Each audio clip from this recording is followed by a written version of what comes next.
I V M. The best financial decision I made recently was shifting all my credit card payments to Cred. Now, Cred is an exclusive club of highly trustworthy individuals who get rewarded for paying their bills on time. Plus, there's also the Cred Store, where you get a special curation of products from over 250 brands. And then there is Cred Pay, which allows you to redeem your credit coins while shopping on merchant platforms to unlock exclusive deals and discounts. Sounds great, right? Credit is a truly rewarding experience for something as boring as paying your credit card bills. So just download Credit. Enough said. Folks, welcome to Paisa Vaisa, brought to you by Credit, the most rewarding credit card bill payments app. I'm your host Anupam Gupta B50 on Twitter, and this is the Pay Later special with Simple. That's SIMPL without the E. I'm sure that you guys, if you've used any of the grocery apps or an ordering app, maybe Zomato, you'll see Simple out there.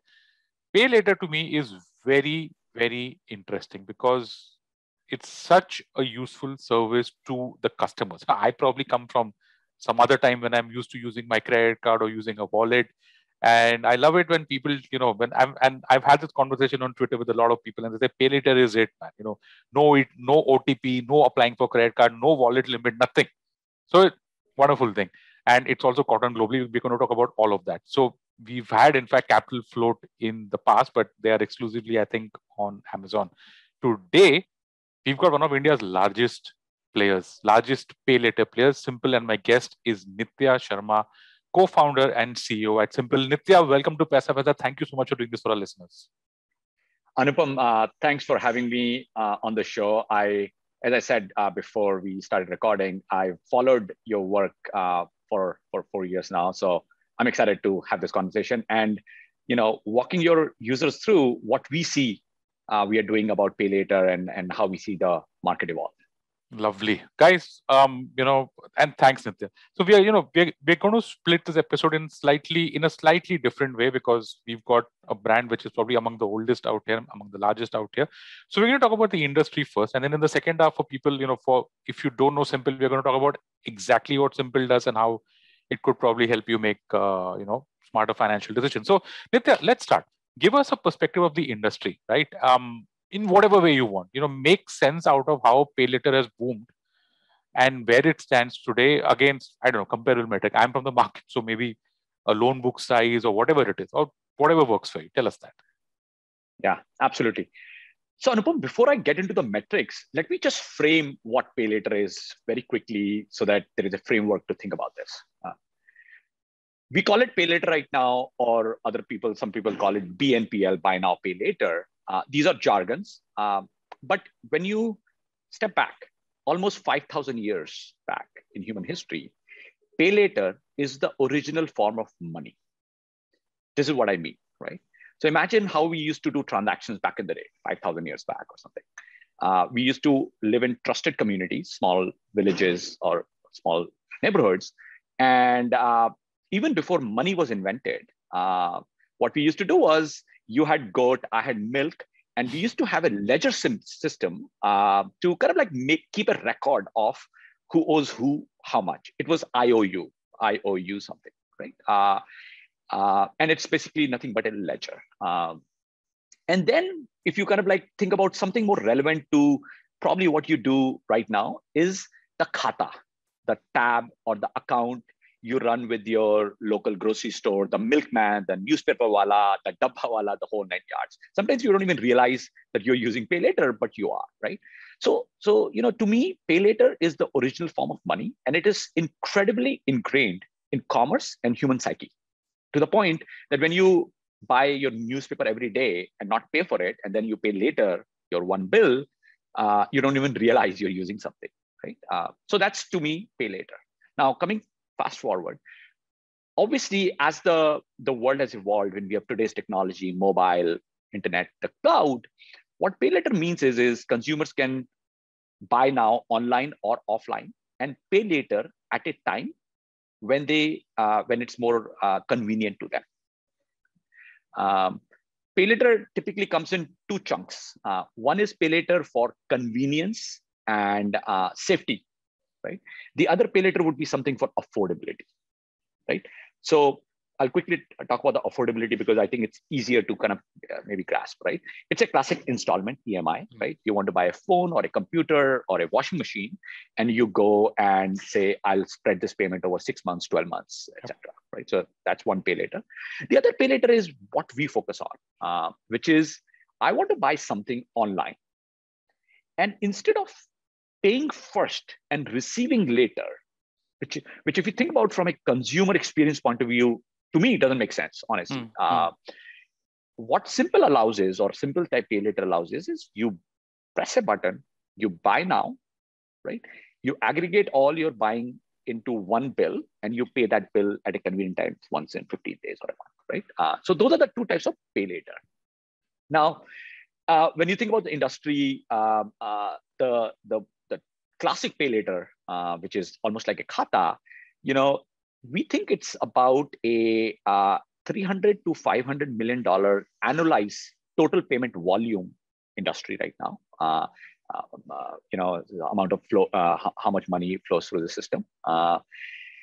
We believe this would be a very, very large part of at least e-commerce in India. And this is why I say that. The primary driver of pay later for e-commerce transactions like food and grocery is two things. Convenience, one-click checkout, no OTP, as you said. And the second is feeling of control and safety and trust that I'm not saving all my financial information online and there could be a hack, there could be fraud. What if I don't get delivery and I will have to do a refund? Which is the reason why 70% of all transactions in India are still done with cash on delivery, because that is how the consumer gets trust in even today, even after the pandemic. I thought that maybe things would have. So obviously, whenever things like pandemic and things like demonetization happen, there is a little bit of a shift. But when you think about it, if you look at Amazon's payments and a non-Amazon retailer, let's assume a direct-to-customer e-commerce retailer, Amazon is definitely slowly but surely reducing the cash on delivery. And the reason they are is people trust Amazon, right? Because Amazon has phenomenal customer service, etc. So people started trusting Amazon. But when you buy with a slightly newer store or a non-Amazon store, there's a lack of trust. And people bridge that trust deficit using cash on delivery, right? So pay later, when you make a payment after delivery, obviously solves that problem. At the same time, you don't have to deal with cash, right? So those are the two primary drivers. And when you look at around the world, whether it's Europe, Australia, even US, one thing that clearly stands out is in Europe and Australia, pay later is 20 to 30% of the entire e-commerce GMV. Wow. Okay. It's that big. Despite the fact in, let's say, Europe and even Australia, there is a high penetration of credit cards. People have credit cards.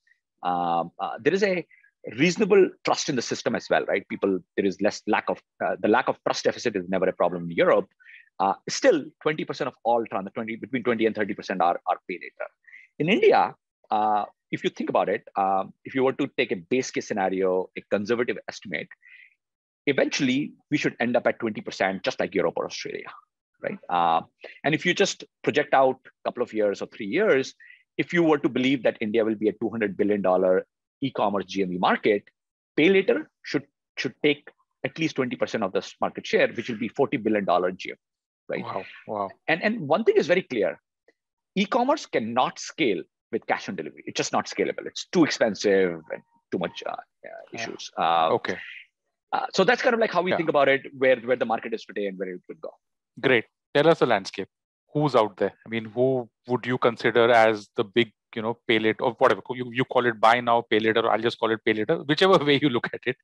I understand that Bajaj Finance can also be a pay later, but let's focus on the e-commerce specific, the guys who come up when I'm on my Zomato, my Swiggy, my Big Basket. Let's just talk about those guys. What's the landscape look like to you? Yeah. So in e-commerce, pay later, let's call it, I would say there is a spectrum, right?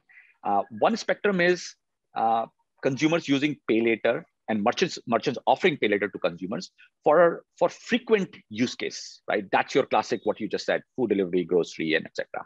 Then of course is pay later that is something for affordability, right? So on the pay later for convenience, frequency, etc., there are two companies which are independent, payment options. One is Simple. The second is LazyPay, which is part of the PayU group. So we are two separate entities, and we work with pretty much all the retailers now in India. On the other side of the spectrum, there are quite a few. Bajaj is there, of course. They do both online and offline. There is Kish, there is Capital Float, as you said. There is Zest Money. There are a few of them. So that's kind of like just the spectrum.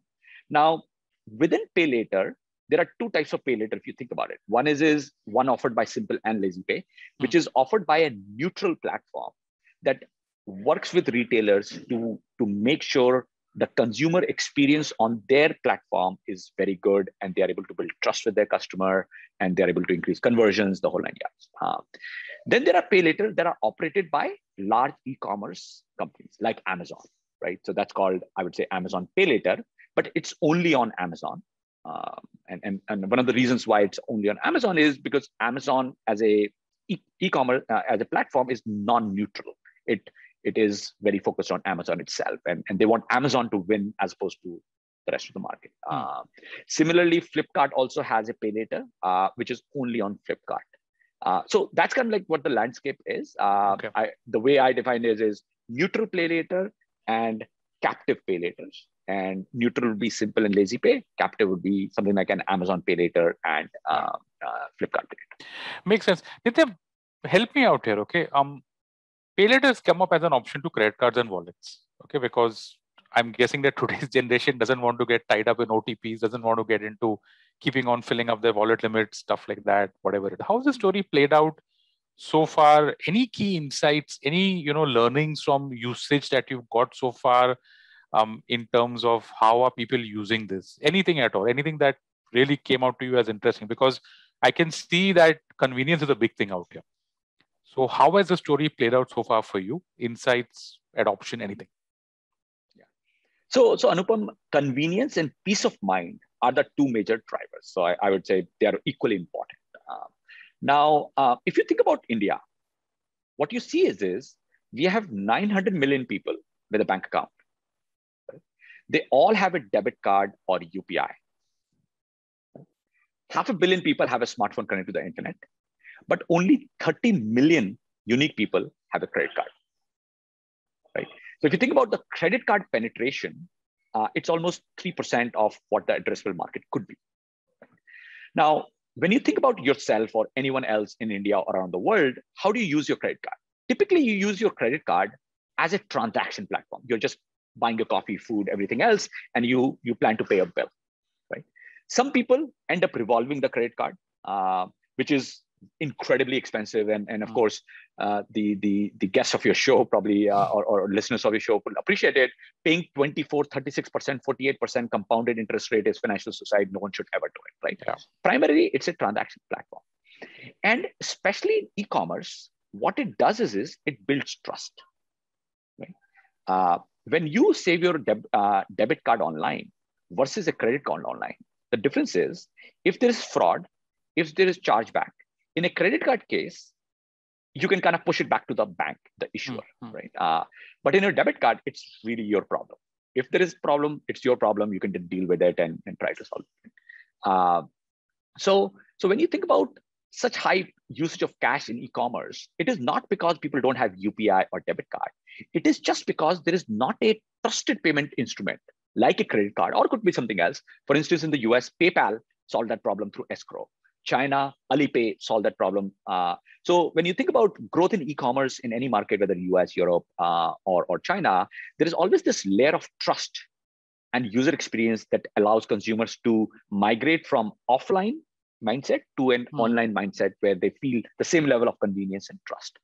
And that is what I think the opportunity for Pay Later is. And that's definitely the mission for Simple, which is, how do you allow consumers to have access to e-commerce stores in a way which is a great user experience, which means all these things: one-click checkout, no passwords, at the same time, incredible security, so that consumers can feel safe and trust when they're buying online.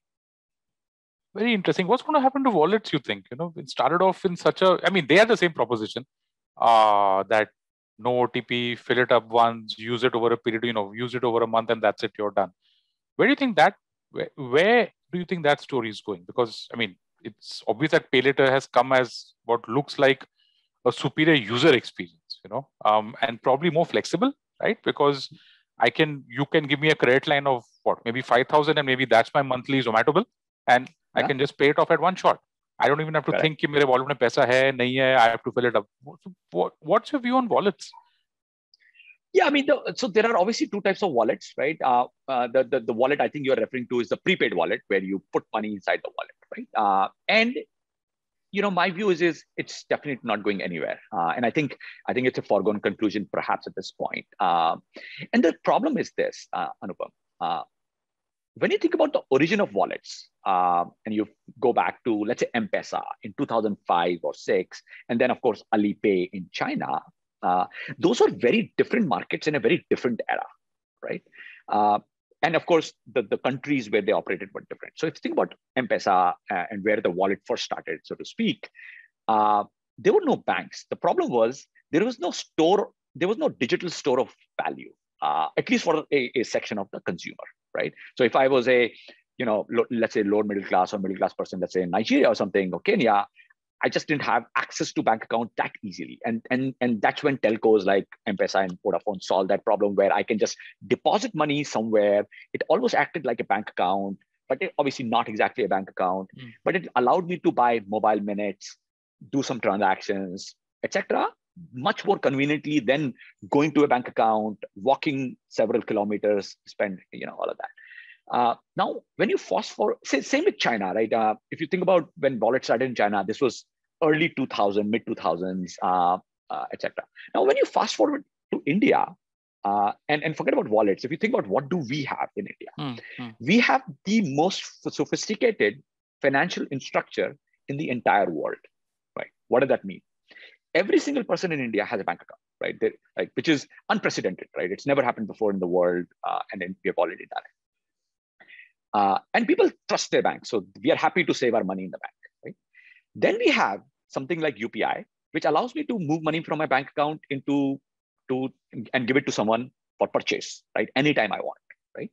So now in that context, why would I put money inside a wallet, right? Because I already have a bank account, and moving my money from my bank account, which I trust, it's a bank, one of the top 20, 30 banks, why would I put it in any wallet, right?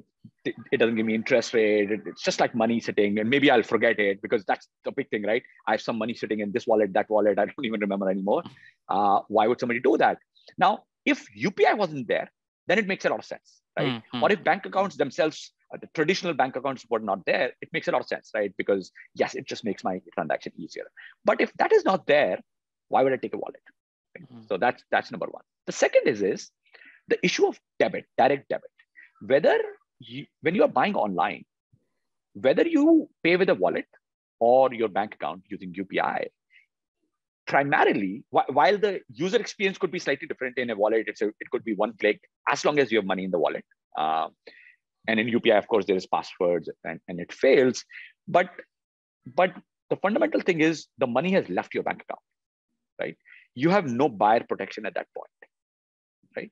If there is an issue, the delivery does not come, anything goes wrong, or you want to return, the whole thing is a separate thing that you need to deal with, right? Which is what Pay Later solves very, very elegantly. Which is why, one way to think about Pay Later is it is a ledger or a khata on top of your bank account, connected with your bank account through UPI. You can use multiple retailers online by pressing a button. It's a great user experience. If the delivery does not happen or you return, it's auto reverse in the ledger. And eventually, once in 15 days, you use UPI to pay off your ledger and settle it with your bank account, right? So that's kind of like, that's how we think about the framework. Sure. Last question in this first half, Nithya. What next? You mentioned Europe, you mentioned US, I think you mentioned Australia also, about how there the Pay Later has become almost 20%, 30% of the entire e-commerce industry, which is a massive number. You also gave some rough ballpark numbers for India, where you're saying that if e-commerce goes at 200 billion, logically, that the pay later industry will also evolve. Anything that you think needs to change out here, maybe on the regulatory front, I don't know, because I would think that we've got, like you said, we've got pretty good smartphone penetration, and that's only going to improve going forward. We've got UPI that's penetrated across the 900 million odd bank accounts that you spoke of. So anything that needs to change from here on to make pay later grow by leaps and bounds? Yeah. So Anupam, I think the way we see it is there are two barriers to scale of pay later in India compared to especially Europe. The first one is, in India specifically, there is a harder problem that one has to solve. And that is the infrastructure that you build. We started and launched our product in 2016. And basically, the infrastructure that you need to build to operate it in positive unit economics, which means underwriting, right? Collections, servicing, preventing fraud, is a primary problem to solve. Now, when you compare India to Europe, it's two different countries. And how you solve this problem is very different. In Europe, it might be a solved problem already, and therefore a pay later provider may not have to solve the problem. In India, consumer credit, these type of things are so few and far between, and we are such a large country that solving this problem itself is a fundamental IP, right? Okay. And therefore, it will always take slightly longer. Of course, the market opportunity is massive, much bigger than Europe, but that's right. So that's number one. And I think we are solving that problem, and we are very advanced at this point, and I'm sure other people as well are. The second, I think, thing needs to change, which is already changed actually, is direct debit from bank accounts. Right. So when you think about pay later that happens in US or Europe or Australia, basically what happens is you sign up on pay later anywhere, and then you have a bill, and through your debit card or whatever you have put, the pay later provider like Afterpay or something can pull money from your bank account. Right? In India, because of regulations, you can't pull money from the bank account, right? You have the customer, you can tell the customer, hey, Anupam, your bill is due. Then the customer has to push the money. And when they push the money, they are going through the same friction of payment, passwords, and paying bills is never something that anybody enjoys, right? Which eventually leads to higher operational burden, people forgetting. It's just a bad user experience as well. Towards the end of last year, UPI released a new protocol called UPI 2.0, in which they have what is called standing instructions, where a consumer can give standing instructions to anyone. It's not for pay later, it's for anyone. And they can say, hey, here are the rules, up to 10,000 rupees, this frequency, et cetera. I'm giving a mandate to Simple or whoever that they can debit money from my bank account. And I think that is going to be a transformational infrastructure that will allow this to scale very quickly while reducing delinquencies at the same time, increasing the consumer experience. So that's kind of like one thing I believe is important. Currently, that infrastructure is there, but it's not stable. And we expect in a quarter or so, it should start getting to a point where it's stable to be, launched to a lot of people. Sure, fantastic. Folks, so we're going to take a break out right here, right now at this point. And when we come back on the other side, Nitya is going to tell us what's hot at Simple, how things are going for people. If you don't know what Simple is, he's going to explain how the entire product works, what's the value proposition for merchants, and a whole lot of other stuff. So don't go anywhere. We'll be right back. This really special episode of Paisa Vaisa, the Pay Later special with Nitya Sharma, co-founder and CEO at Simple. And on that note, time to take the credit convenience break. We'll be right back on the other side. $100. That's all it takes to begin your journey with Bitcoin and Ethereum. No, really.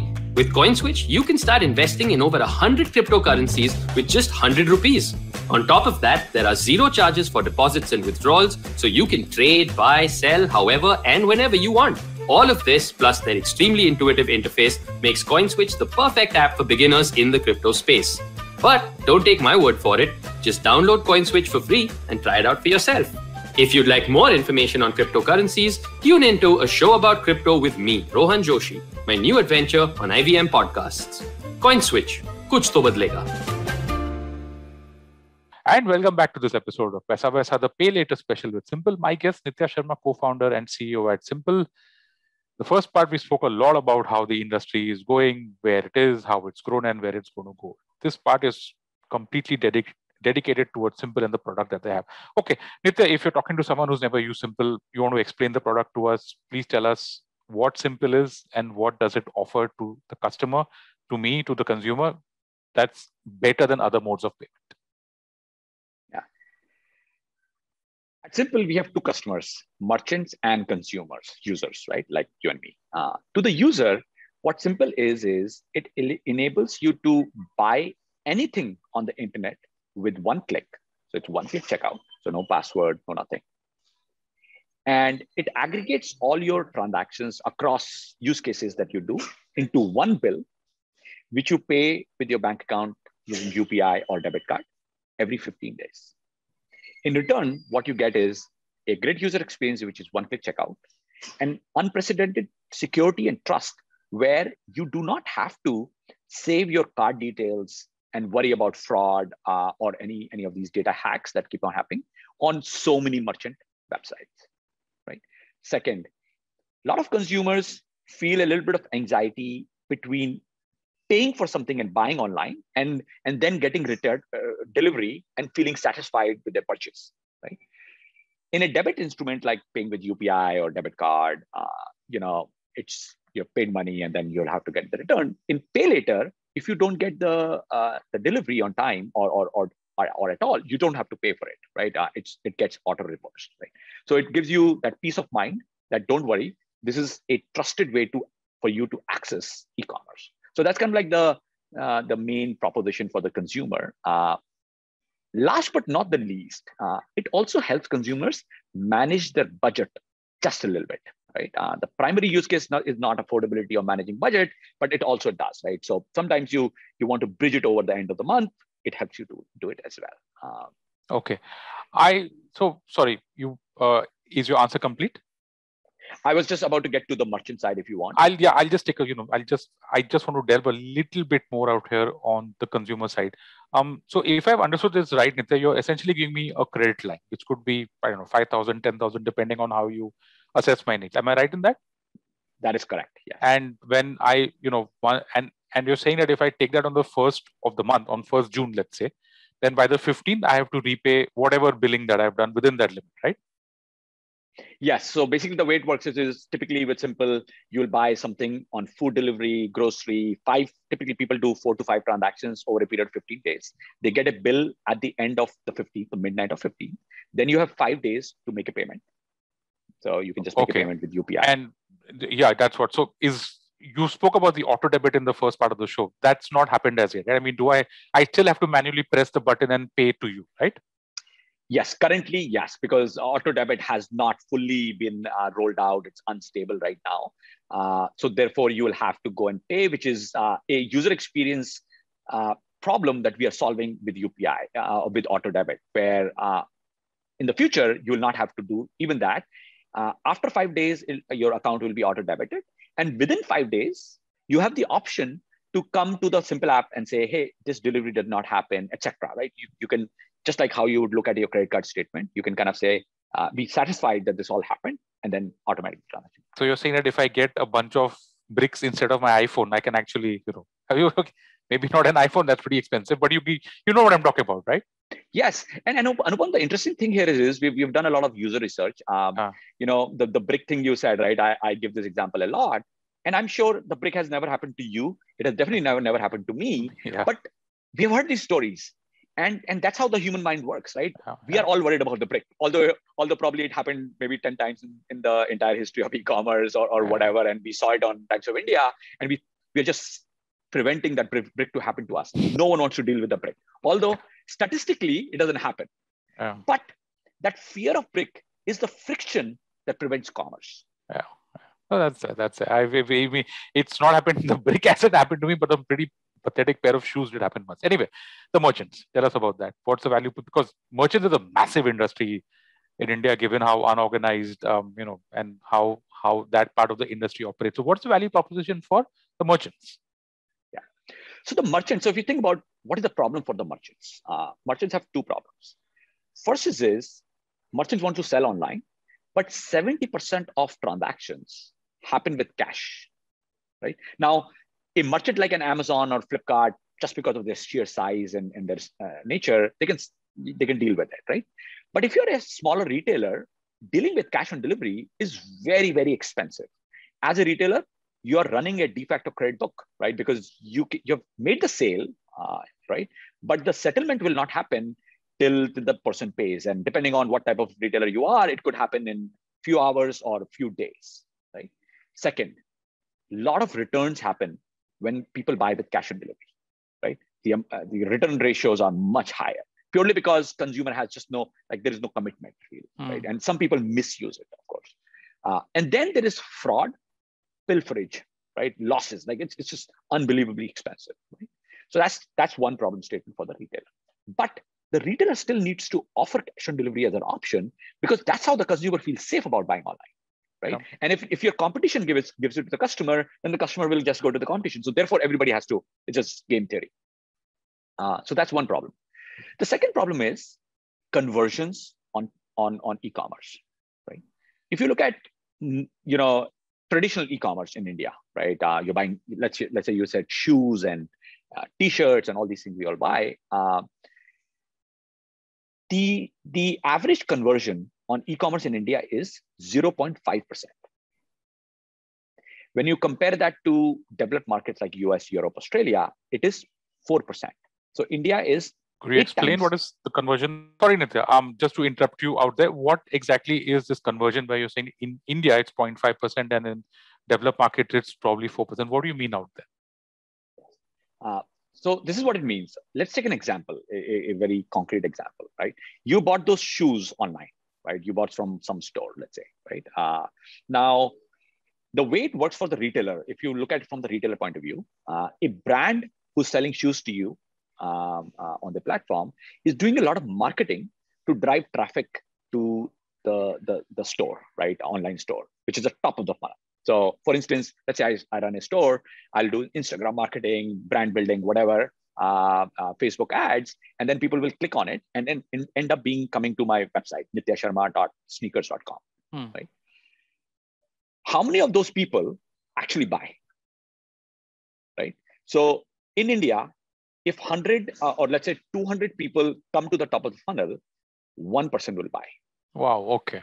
In US or Europe, about 8 people will buy. Wow. Now, the difference is when you think about, if you look at the P&L or any sort of metric for brands or retailers who sell online or offline, one of the largest line items is marketing. 20 to 35% of revenues typically go into marketing. And what marketing does is drive the top of the funnel, right? It gets people to your store, right? It could be an online store, offline store. And therefore, conversion metric is super important to know and to increase your marketing efficiency. Because if you're spending 20 to 35% of your entire revenue base on just marketing, just building a brand and telling people about you so that they come, and only half a percent people actually buy, your marketing becomes very, very inefficient, right? So that's what it's called the conversion rate, right? So India is 8 times less than developed markets. Now, if you were to analyze and you put yourself in the shoes of the customer and you go through the funnel, why do customers drop off? And of course, it is different on something like an Amazon versus a direct-to-customer e-commerce store. But thinking about the smaller store, not Amazon. One is of course, people come to window shop. So people have less intent. So that's one reason. But two primary reasons for dropping off is trust, right? Just like you said, oh, the shoes, shoes are such an important part of my thing. And maybe I'll not like it. And if I don't like it, I'll have to do it, or maybe it will not fit me. So I have to do a return. And if the return, they will take the return, maybe they'll not give me the refund. What will I do then? So you're worried about that. Second thing you are worried about, what if the delivery does not happen? I get stones in it, right? That's the second part. And the third is the friction of checkout itself, right? Let's say you want to make a payment itself, right? You're on mobile, you have to just do a payment. Let's say you have already justified that, okay, I'll trust these guys, they'll make the refund, that's all good.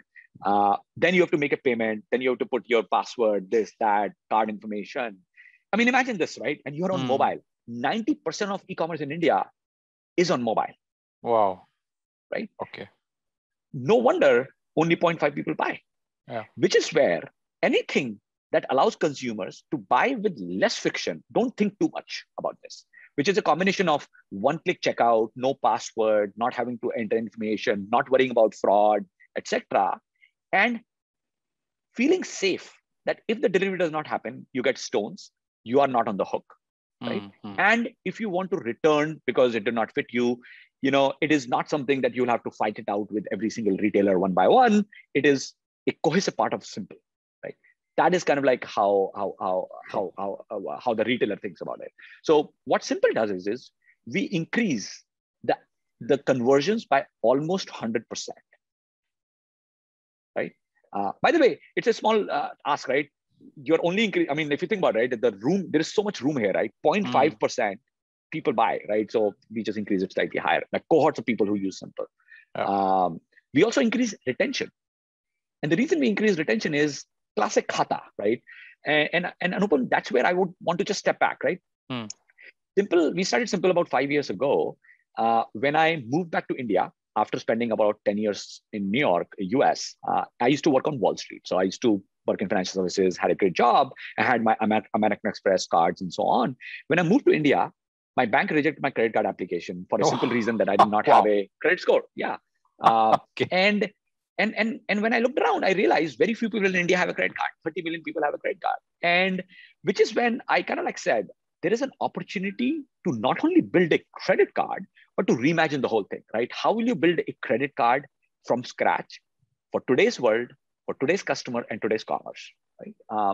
And around the same time, as I was living back in India, I observed this khata, right? We are already using khata with all these retailers. And if you think about the genesis of khata from a retailer point of view, the reason your Kirana store or your milkman gives you the khata is not because they're giving you a loan to buy food. They're building a relationship with you.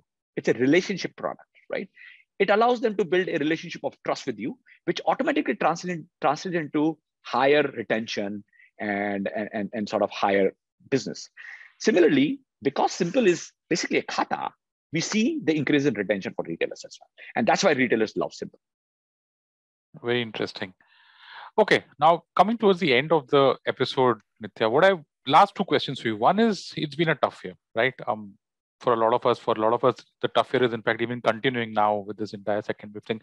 What's been the default rate in general for you, and what happens in case of default? I'll give you some background out here, because whenever we've had a lending app or lending platform on Paisa, this entire thing of bad stories in the press of collection agents and stuff like that has just made things a little bit murky for everyone. What's been your experience in terms of default rates in general? What do you do with default rates? How's that market been for you so far? And B, do you think things are going to improve now going forward? Absolutely. So as I talk about the default rate, just like one framework, how we think about our business, and then how we think about the customer, and then servicing the customer if they default, right? This whole business is about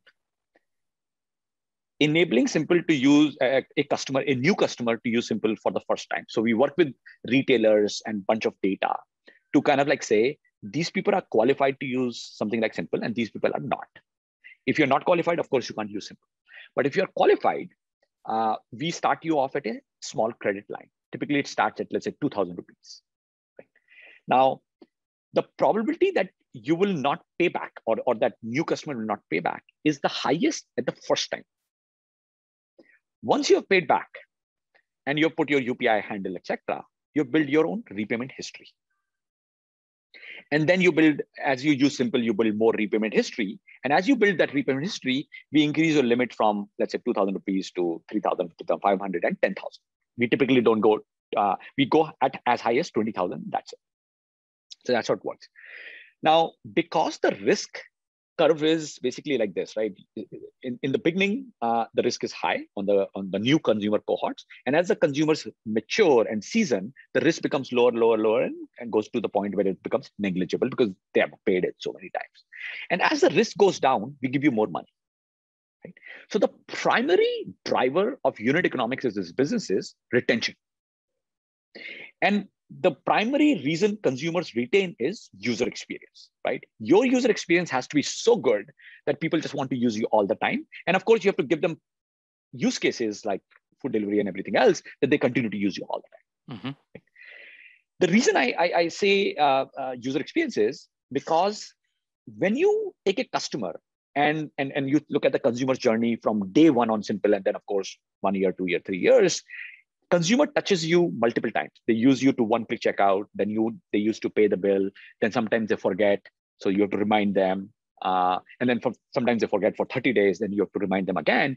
And the primary thing is you are building a brand that stands for trust, that people care about, and you build a relationship with this customer of trust so that they use you again and again, because the whole unit economics is on the retained customers, right? So that's how it works. Now, the risk that we see and how we define it is what we call net transaction loss, right? We actually don't have a book per se, but because if you think about it, consumer use Simple from the 1st to the 15th, and then they pay the bill. So the average sort of working capital, so to speak, is 7 days, right? So it's really very fast turnover of receivables, so to speak, right?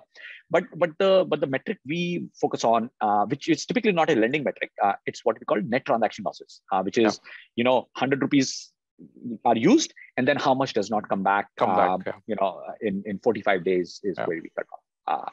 That right now stands at for the average of 2020, 1%. Wow, 99 comes back. 99 comes back. Now, of course, it's spread across different type of people, right? There are people, 70% of our people who we call prime people, meaning they have done 3 transactions and paid the bill. There, the metric is 0.3 to 0.4%. Wow. Okay. Right, because they are paying back. So you're saying high frequency users don't default, or rather the number is almost negligible. It is very very negligible, and you can ask any khata store, right? Ask do people don't pay your khata? They will actually look at you like you are like, what are you talking about? And I'll just give you a very quick anecdotes for your listeners. Sure. This might be interesting. When I started Simple, right, the biggest question I got asked, and that was really the question I wanted to answer, was because people said Indians can't be trusted and people will not pay you back, right? You're Nitya, you came from the US here trying to build your US thing. It doesn't work in India, right? This is not, and especially the bankers will say that, because bankers think like a credit card, right? And obviously, as I was launching the product, I was worried about it. That was my primary concern, and so I would try to figure out. So when we opened our office in Mumbai for the first time, we had a dabbawala who would come and give us dabba. And he would just come and leave the tiffin, take the old one out, and just walk out. No conversation, right? And then he would give us a bill every month, and we'll pay off like a khat, right? After 2 months, one of my office boys said, "Hey, Nitya, we have to pay this bill, of cash." And that occurred to me. I'm like, "Hey, can you just send him to my office? I want to talk to this guy." So there was this dabbawala delivery guy, and I asked him, I was like, "Hey, I just wanted to spend some time with you. Like, so I was like, how many people don't pay? You come and give this bill." And he looked at me and was like, "Kyun nahi paise dega koi?" I said, some people will not pay. And he's like, "No, पेट में दर्द होगा ना, अगर खाना खा के पैसे नहीं देगा तो पेट में दर्द होगा ना." I like that. The point is, what we underestimate is when you build a system that enables a reputation system that allows building of trust, it's very powerful, right? And consumers start adapting their own behavior to start fitting the system. The same customer might behave in a certain way in one environment and the other way, right? So that's kind of like, I think, the driver of how we think about it. It's about trusted customers working in a trusted way to access e-commerce in a trusted environment, almost Sounds like good. your online neighborhood. Yeah, sounds good. Last question, Nitya. What's new at Simple, and what can our listeners look forward to going forward? Yeah, there's a lot of stuff happening new at Simple. We are expanding very quickly, so your listeners will see a lot more merchants where you can use Simple. We now work with 4,500 online retailers.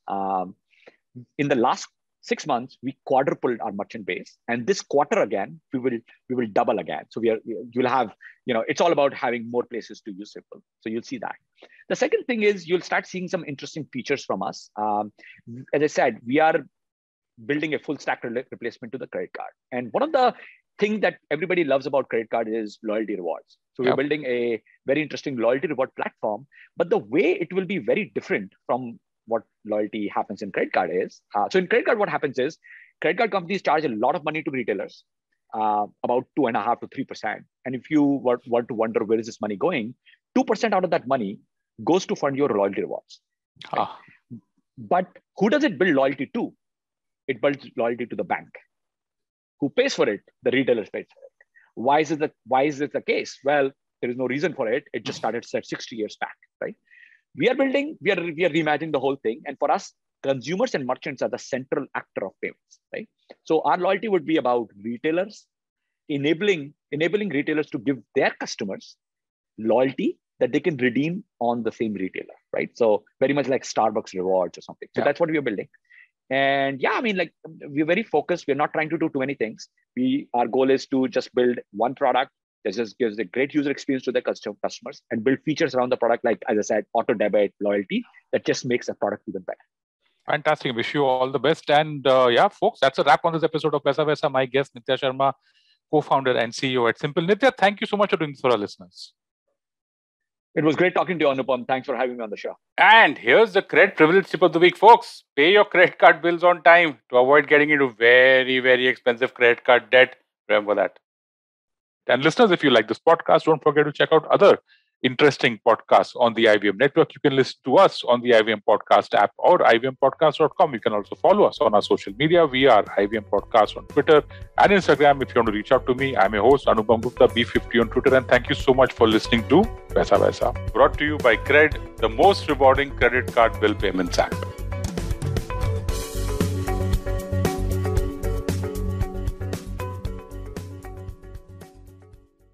No material on the show should be considered as financial advice. The material on the show is for informational purposes only. Please consult a financial advisor before taking any investment decision.